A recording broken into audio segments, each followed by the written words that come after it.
What's up, guys? Welcome back to the Real Life Podcast. Like, really welcome back. Welcome back, Jeff. Yes. I don't even know. Has been since November? I think like October. Guys, we've done, a lot of people don't know this. We were doing podcasts before podcasts, like the podcast era. We were doing podcasts, I think starting back in like 2014. It was right before we moved. We were still shooting podcasts in Washington.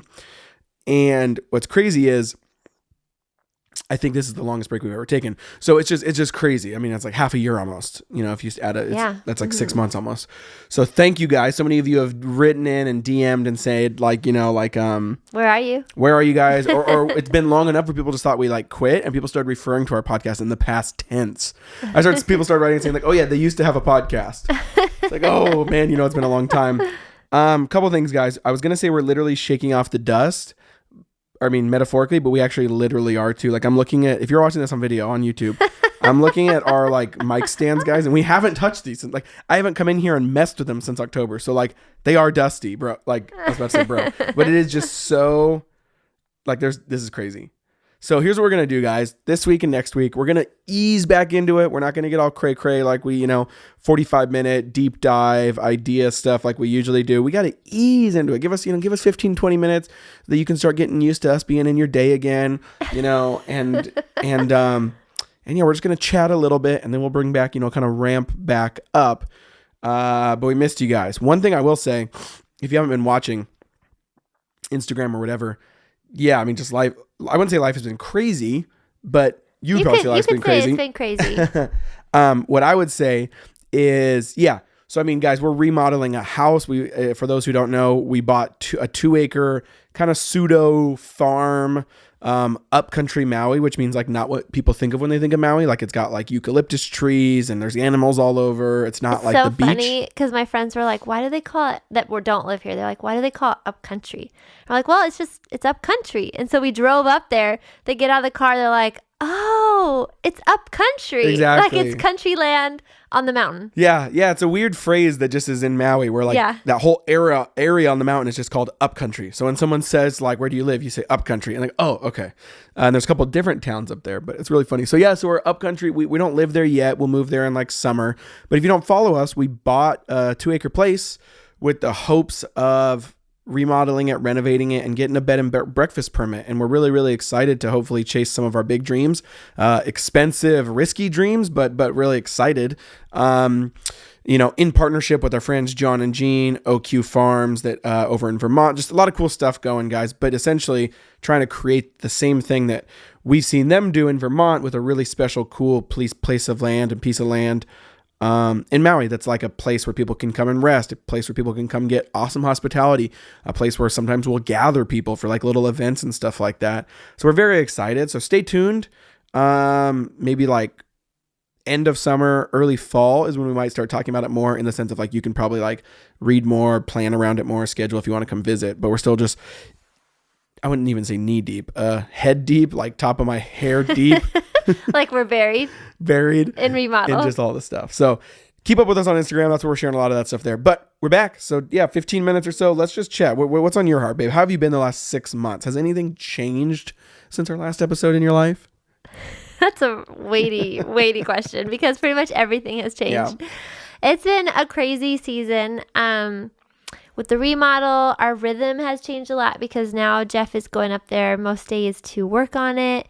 The kids are getting older. Cannon turns 5 in 2 days. Kinsley will be 7 soon. Lucy's in true two form. We are just speaking life over her. And yeah, so it's been a busy season amidst work and my book coming out and holidays. So yeah, we're recording this just a day after Easter, guys. So it's been it was a really fun day yesterday, just with some friends and family and stuff. Let's talk about, so this first week back, let's just talk about a couple things. One, I do want to talk about your book, because I think that's what we're so thinking about pretty much in this whole season. Mm-hmm. Just tell people about it, how it's going, what it's looking like, what you're excited for, how people can get it. And then let's just talk about maybe like what the one thing the Lord's teaching in this season. Yeah, perfect. So love it. If you guys don't know, Alyssa has a book coming out called Satisfied. Satisfied. Satisfied, IED. So, Satisfied, guys, and it is so good. I've read it. It's gorgeous. It's beautiful. It's a book I'm jealous of because my publisher never lets me do pretty books. This is a very pretty, photo coffee table style interior with basically the premise of the book is essays and recipes on being satisfied. Yeah. But guys, it comes out in May, so it's coming in hot like a buttered biscuit. Like we're only like a month away. You need to go get your pre-orders because you're doing a bunch of deals with that, giving a bunch of stuff away. It's Alyssa's been writing a long time, but this is her first solo book. And man, am I excited to see her just like launch and fly, and I can't wait. But yeah, talk about it for a sec. Yeah, I'm really, really excited about it. It's been in the works for like 3 years, and it's funny because I wrote it, I handed it in, and then my publisher wasn't satisfied with it, and so it's just a running joke. So I had to rewrite it, and so I'm really grateful for the process. I still remember that email. We were in South Carolina, guys. She got the email that said, "This isn't cutting it," and she just bawled in my arms. It was one of those moments. And I had to go to the grocery store and get some ice cream. And I don't think we did, but that would have been nice. And I think it was all good after that. I don't think that. No, I say that only to say the first time of writing it, I felt like I was actually it was a very difficult year for us, probably the hardest we've ever experienced so far. And I felt like I was having to learn how to be satisfied in the Lord. And so then when I had the opportunity to rewrite the book, it was like, oh, I get it now, Lord. I get how you walked me through this season to really realize that you are my satisfaction. Yeah. And this is how you satisfy me in these deep valleys where it's really hard to have joy. And I'm struggling in the mundane and everyday and being in my 30s and little kid season and all of that, and just really finding satisfaction in the Lord. So I'm really excited about it. The hope is, I love Shauna Nyquist's book, Bread and Wine, because it has so many recipes in it. And so I've always had that book, like with my cookbooks. I keep it by my kitchen. I'll pull out a recipe and I'll start reading a chapter.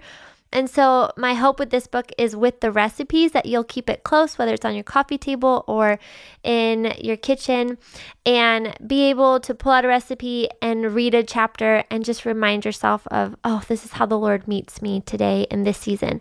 I think it's really easy, especially for women, to scroll Instagram and social media, and you only get to see little bits of people's lives, like maybe 10%. And so my heart was that you would actually be able to see what really goes on behind the pictures that I post, and all that the Lord is doing through the hard and the mundane, and that you would see how the Lord really meets us where we're at, and He comforts us and wants us to come and eat at His table, and He will. My friend I just interviewed for the podcast, we're going to do a special Satisfied series, which I am so excited about. It is going to it's gold. It is just so gold. But she was talking about Isaiah 55 and how it talks about how the Lord is asking us to come to His table, to eat with Him, to maybe talk about some hard things, like repent and confess and ask Him for help and be honest with Him, and then that He will make thorn bushes into pine trees, just that He redeems and He satisfies. So really, really excited for the book. Cannot wait for it to actually be in your hands. I'm really excited for the launch, so excited for the podcast, so excited for giveaways and pre-order incentives, and for just you guys to actually get to read what I have poured my heart out on for years now. So excited about it. I'm so excited. So guys, the biggest place to stay up on news with that is on Alyssa's Instagram. But yeah, I mean, you got a launch team going right now. People can sign up for if they want to, kind of get some early looks and some giveaways, or just to kind of be a part of that community and crowd. You're doing some awesome pre-order incentives, meaning if you just get one book. So if you're ever going to buy the book in the next 50 years, if you buy it in the next month, we'll give you more free stuff than if you bought it in the next 50 years. And can we talk about pre-order right now? Okay. This is a true confession to you guys. I've never pre-ordered a book, and I'm an author. And so when I told... That's funny. I pre-order a lot. I know. I just am like, I'll just wait. I'll get it till it's there so then I can get it right away, which is so silly because when you pre-order, you're the first people that it ships it out to. And anyway, but there's so much importance when you pre-order, because basically it's saying, and you can add to this, that the bookstores and providers like Amazon and Barnes & Noble will see that people want it, and so they'll make sure it's stocked. So if it doesn't have a good pre-order, then a lot of the times it's not stocked very well, so they like sell out right away and you can't get the book. So it's really important to pre-order. Yeah, basically it's kind of an annoying game. Yeah. That's behind on the big business side of things, that essentially it's annoying, but bookstores and retailers, they don't just like buy an even amount of books anymore and just like see how the market responds. They kind of play the game and basically say like, oh, we don't want to put anything on our shelves, quote unquote, until we know how many exactly are going to be bought. It's kind of like, it's just them protecting themselves. But what it does is it annoyingly makes it where then pre-orders are more important than they should be. Because what Alyssa just said, where pre-orders basically, whatever your general pre-order momentum is the first, month or two before the book comes out, is basically like what the real retailers will look at and say, okay, that's what we're going to order then. And what you don't realize too is it's just such a trickle down effect, guys. But then what you don't realize too is how much a retailer orders then also matters about how much they will push that own book. So you go to crazy big books, right? Like a Barack Obama book or a George W. Bush book or Michelle, like any of those big books. I didn't mean to just only say presidents, but or first ladies, but like the really big books, right? There's a reason that when you walk into Barnes & Noble, there's 700 of those copies right on the front table. It's because Barnes & Noble bought 1 million and they need you to buy them. And that's like way down the line. I'm just saying but it's just kind of this weird trickle down effect all the way across the board. Long story short, from us to you, because we aren't a publisher and we aren't a big retailer, we're just authors, and you guys are just, readers, just like we're readers and we have our friends that are authors. The easiest thing there is just, if you care about a book, and you probably will generally buy it, then just buying it a month before actually kind of makes the purchase a little bit more valuable and stretch a little bit farther. Yeah. So, there's just a lot of value to everyone behind the scenes if you pre-order a book. Yeah. But there are that's why you give pre-order goodies, because you want to incentivize people. And there are such goodies with this. There's 3 bonus recipes that I wish were in the book because they are bomb.com. So you'll want to get that. And you keep talking about that for a second. I'm going to talk to Cannon. Okay. And you get a 5-day devotional, and there's a live event on May 17th with our really good friends. It's going to be so fun, and we're going to do giveaways, and then there's also other giveaways on top of that. So make sure to sign up for it, order it, and if you want to be part of the launch team, you just pre-order a book and sign up there. So I really would just be so honored to have you be a part. It takes a village to write a book. It takes a village to promote a book, to tell all your friends and family. So would be so honored if you guys read it. Hey guys, sorry I had to pop out real quick. This is why we call it the Real Life Podcast, because while we were recording, one of the kids called down and wasn't fully asleep and needed some help, and all that classic stuff. If you're a parent, bedtime is a fun one. Let's just close with so what do you feel like you go first. What's the Lord what's the Lord teaching you in this season? And then maybe I'll share next week or something, but what's the Lord teaching you in this season? And give us a last closing nugget. Man, I feel like there's a lot. Honestly, it's funny because I feel like the Lord, I don't know if it's so much the Lord, but I feel like the enemy is trying to discourage me and tempt me with not being joyful, content, or having hope in this season, which is so interesting because that's the exact subtitle of the book. And so I feel like the Lord is just so graciously with me and reminding me that of everything I wrote about, just to come to him, to lay my worries at his feet, to call upon him, to ask him for help. I think I was just reading a psalm the other day about how he is our help and our hope.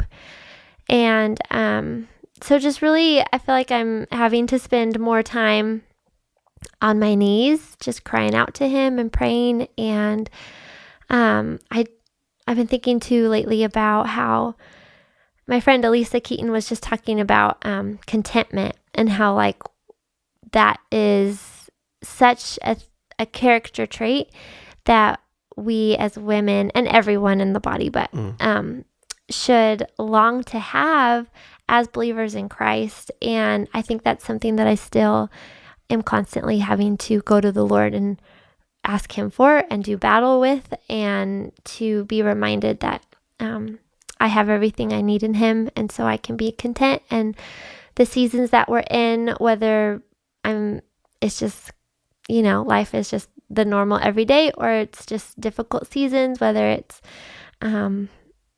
things with relationships or family things, or just things in my own heart and soul, reminding myself that the Lord is with me and he gives all that I need, and that I get enough with the Lord, and he is my rock. I think that's the thing. The Lord's really teaching me that he is my rock and my safe refuge. And I'm praying a lot that my children will know and experience that he's their refuge. I think I am going through a season too where it's just difficult with being a mom. And so having to remind myself of the truth that the kids don't need a perfect mom. They need to see me needing Jesus, and that's a gift and a grace for them to see, and a grace for me that I get to show them our Savior and our need for him. And so trying to rejoice at those things, and that each moment that is difficult is an opportunity to rely on the Lord and to find healing and to be made more like him. So, and it's a grace instead of us staying as we are, self-reliant, autonomous, prideful, whatever it may be. So yeah, that's kind of where I'm at and what the Lord is doing in me. And I'm not doing it graciously. I'm more like just like crawling on the floor doing it. But I am grateful for what he is doing in me because of those things. Guys, see, didn't you miss the podcast for that reason right there? Alyssa just dropping nug bombs. Nug bombs. That was. We need more nug bombs besides mine in the bathroom. So Ew! Don't end with that. Can I ask you one question? Sure. Okay, sure. We have this table talk. If you can see it on the video, we do this at dinner or like lunch times. And some of them are like they're not like kid friendly. Like no. we just like use them as like, as long as 30% are like askable. You know what I mean? Then Ooh, okay. If you could swap lives with one other person for the day, who would that person be and why? Oh, that's a tough question. Wow. Wow, what a good question. Wow. I feel like I know who you might say. It could go two different ways. I know. Do you want to say who you think it is? You want to wait till I say? I think it's either a president or some like comedian, actor person. Yeah, that's not bad. Like Broadway person. Yeah, I was going to say not like any particular president, but like the office of president. Whoever's the president at that moment, I think it'd be fun to like just like swap for the office of the president. Like, man, just to be like, that would be, it would just be so insane to a day in the life of the president. Yeah. Right? Just the ripple effects of that. And like, yeah, I would say that. If it's not that from that lane, I'd probably say, yeah, I was actually going to say something like really fun vocationally, almost like a Chip Gaines or something like something like kind of like that's a good one. A day that's like you could just see. And again, he doesn't do demo every day at all. I'm sure, because he runs businesses and stuff. But like the idea you have of like something like that, of just like a fun day of like working or something awesome or some kind of high flying, cool day. That's probably what I'd say. That's good. What about you? One with that. Oh, no. We can wrap up with that. Okay. Guys, we're back. We miss you guys. Let us know. Shoot us. We're mostly on Instagram, even though we're everywhere. You know what I mean? Twitter, Facebook, etc. But we mostly are on Instagram and read the most there. See your guys' messages the most there. Let us know, man. We've missed you guys 6 months pretty much offline, maybe 5. I haven't counted. But we've missed you guys. We'd love to hear what you guys are looking for, what season you guys are in, what you guys missed about the podcast, what you'd love us to bring, like any topics or anything like that you'd love us to lean into. Alyssa's got a real special series set apart in May that you guys are going to love. I think we're going to do 2 episodes a week even. A lot of awesome people, a lot of awesome interviews, but we got a couple weeks until then. Then we're going to ramp back up, and we're stoked to be back. So we love you guys. Have a good week.